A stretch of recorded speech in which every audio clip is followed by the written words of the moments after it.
talking while you guys were talking. I think the consensus is that we're not saying there's no good black men. There are good black men. It's how are the good black men treating the good black woman is the problem that I have.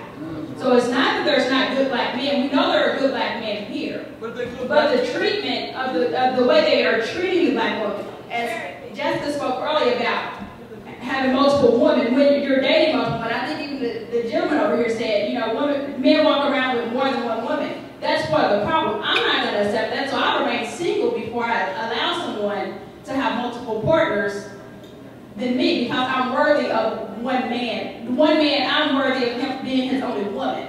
So that's my problem, is the treatment of black women by the black men. But I do have, if they're good black men, then they're not treating the women bad, right? Because they're good black men. No, they do. They still do. Well, then that's not a good man. I know the difference. No, that's not what, but the topic is the professional men. They are out there. I think we're digressing and saying that there's no good black men out there. Right, the topic was the professional. Yeah, that's my point. I think that anytime there's a discussion or dialogue by black women about dating or the status of black romance, then somehow it digresses to being an indictment on black women, saying there's no good black men. These two brothers in the back, I really don't. I know Sean, I don't know the brother, but I don't think that any woman in here ever said there were not any good black men. So for both of you all to respond and to throw that out into the atmosphere and to say that we're here at a discussion saying that we're here at Brandon Lawrence's discussion talking about there being no good black men, that's not the discussion. Felicia and I were blessed to grow up in households with our fathers. Felicia's parents have been married for 41 years. My parents were married for 36 years until my mother passed in January. Brandon's a good black man. Krishna Tibbs is a good black man. We all know good examples of black manhood. What this discussion is about is whether or not for, I guess, a professional black woman, whether or not there are enough black men out here who are at the professional level to make it an equal dating pool. And I think that for a variety of reasons, many of the reasons I don't disagree with you all back there about society, about black men being killed off, about black men not having good examples of what manhood is. I agree that all those factors are present. But the bottom line is that when the question on the flyer is, are there enough black men, professional black men to go around for professional black women? The answer to that simple, singular question is no. And I think we can all agree on it. When we digress and we talk about some of the underlying issues that are there, those are different conversations. But for that one question, the answer is no. And I think that with there not being enough professional black men, whatever that actually means for you personally, for me it means a person who has a career. It doesn't necessarily mean somebody who has a college degree. But what we've got to do for our young black men is either push education, push trades, or push the military for these individuals so that they can be professionals, so that they can attract quality black women. I want my black sons to be able to bring home good women when they choose one day to bring a wife home. So we want our sons to be able to make positive choices as far as who they want their life mates to be. But part of that means that we now as parents and grandparents in this age range, that we begin to do certain things with our black males and our black daughters, but particularly that we insulate our black men, our rising black men, and for those who don't have father figures, to give them strong examples of what black manhood is. To let them know that it's cooler to go to school and to sit there and to listen, to be a hard worker, to have a strong work ethic, than it is to have on a brand new set of Nikes. So as far as this generation where we are now and above, I don't know how we go back and reteach anybody about what it means to have a strong work ethic, but for the kids who are coming up, I think that we can do more to push these young black boys along. I totally agree with whatever Justice Green said. But yeah, I mean, yeah, you know, we're not talking about And Sean, your point of black professionals, and I think, you know, the professional connotation, you got a connotation of professional, right? It's not, what's that? Hold on, let me finish, I'll get you the question. We got the connotation of professional. A professional, like you said, a professional is something, I guess, if you do something I read a book called Malcolm Gladwell, right? If you do something if you practice something 10,000 hours, you are an expert. You might not be proficient at it or good at it.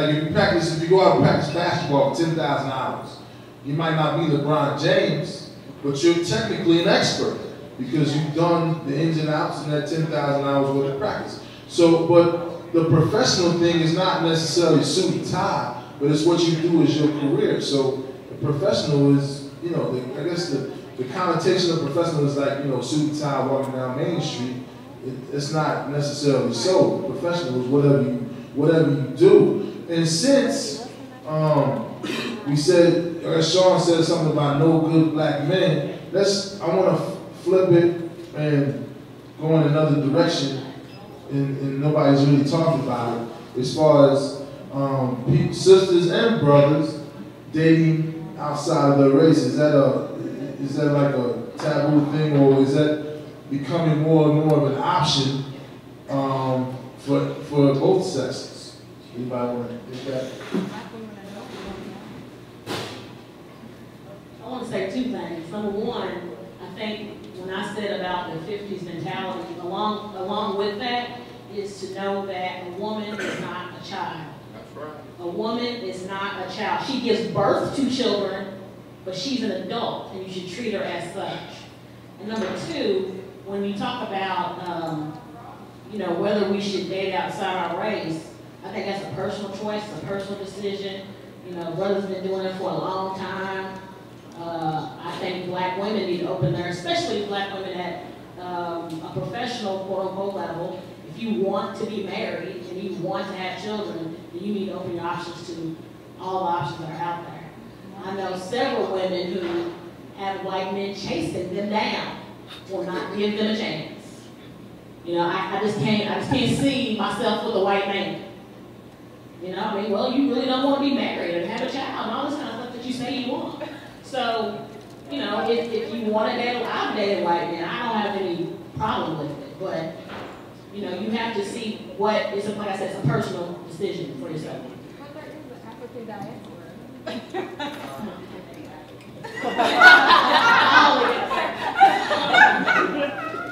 I wanted to go back to the wage disparity, I guess, because some of the gentlemen talked about women making more and women having a problem with that. I don't think it's that women have a problem with that. I agree. Did he leave? Right there. Okay. He was talking about, he said, was it him that said even if his wife makes more than him, she won't pay more bills?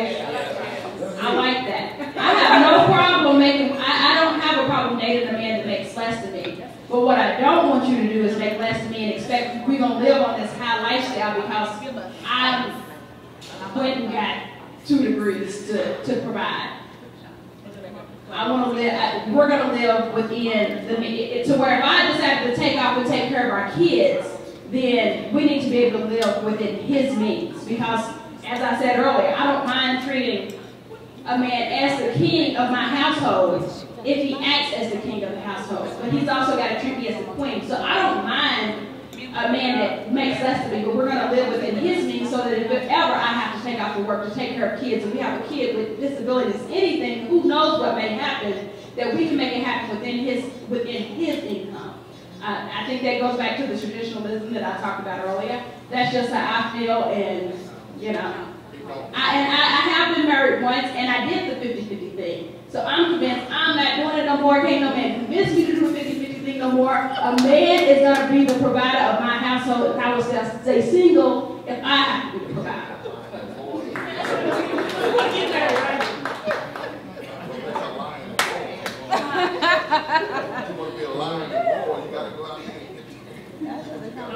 Oh man. Okay, so I'm hearing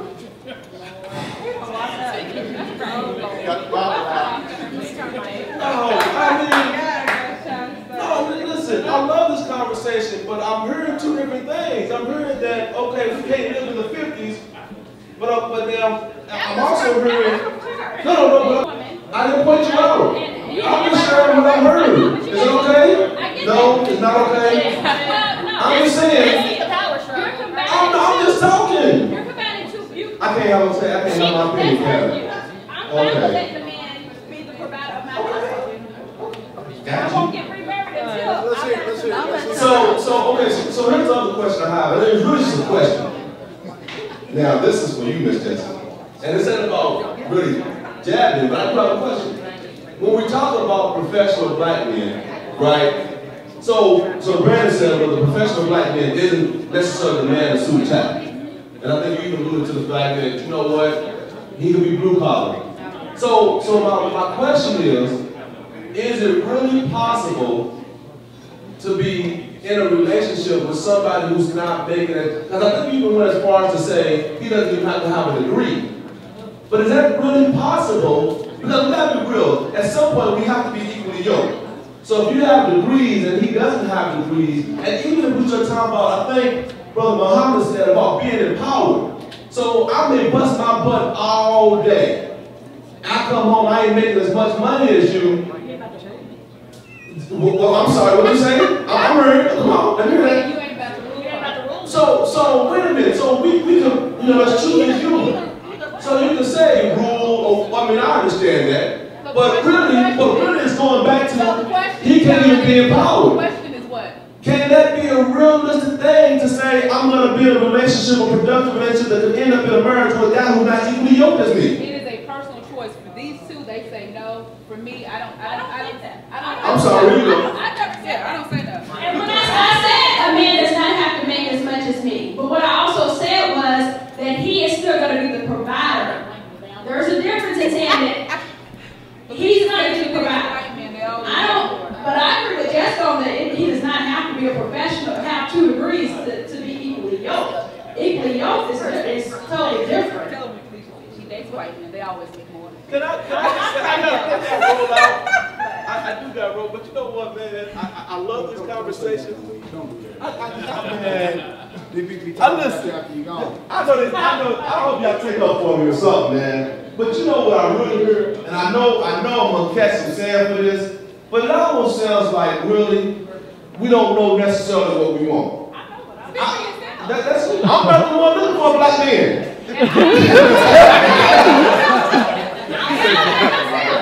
But if he goes alone, then fine. Right.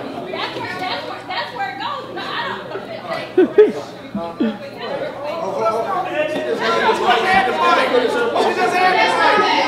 No one said that they were looking. And if one finds me, that's a different story. But I'm not ever actually looking because I'm doing fine by myself. Now, one day I do hope to be remarried and grow old and happily married with somebody, but I'm not out here actively looking, like he said, because I know what I want.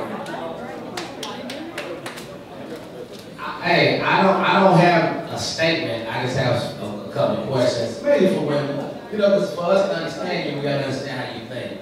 So